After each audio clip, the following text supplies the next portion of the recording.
No, I've developed an attitude, I guess, when I was very young, probably 13 years old when I played my first junior tournament. That was the first time I played in front of any people. And my feeling was that, my God, if they're here watching me, I must have something they want to see. And so that kind of put me at ease, and I've had that attitude ever since.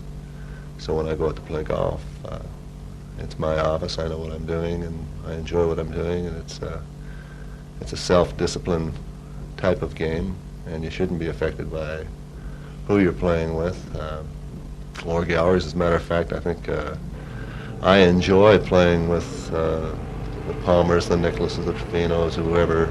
I think that it gets you a little more involved in what you're doing, and I certainly enjoy playing in front of galleries. If I didn't enjoy the game as much as I do, or as a matter of fact, anybody that plays it a great deal, why would you bother with it? And I get an awful kick out of seeing a person like yourself play, and I wonder where you're coming from. I know that you haven't been playing a whole lot, but I can see your potential, and I can see what can be done with it.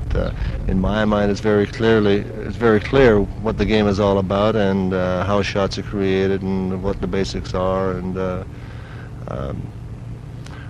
what can be done with a golf ball under these various conditions. So I evaluate every shot that I hit as I'm playing. I'm not disturbed whether it's good or bad. I appreciate the good. I don't really get annoyed by the bad, because I know it's just a case that I haven't applied the knowledge that I have. You never get mad, or if you do, it never shows. No, I certainly wouldn't.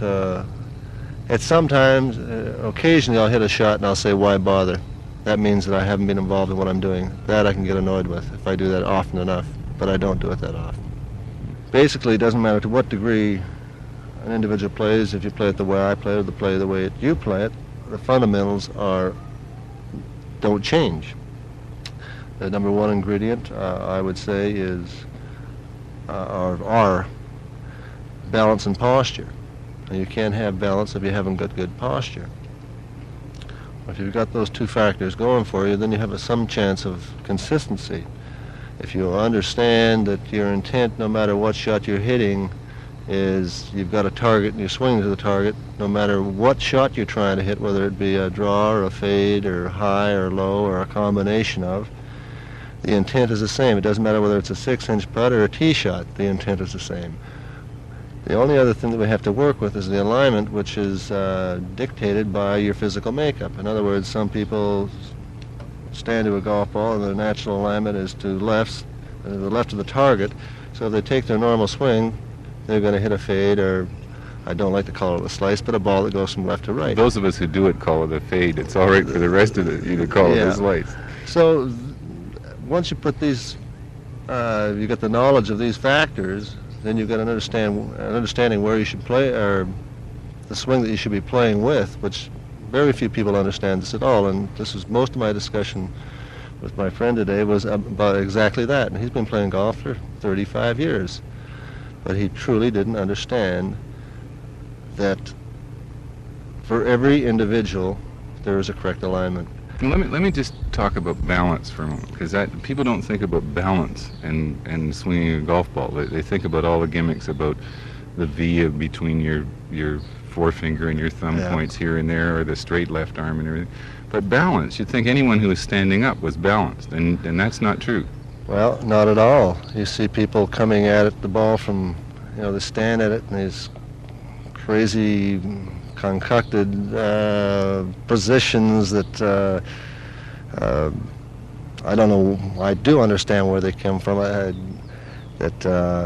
Unfortunately, it's the last shot we hit. If it happened to slice, we try and make a correction, and so we get so confused, and we never have the same starting point.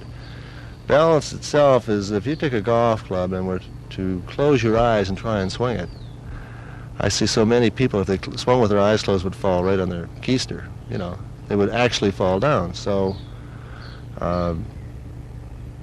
standing in good posture, in other words, standing in your normal posture, just the way you would normally stand. If I put a golf club in your hand and tell you to take a swing at it, with your eyes closed, you'll become aware of what your tendencies are.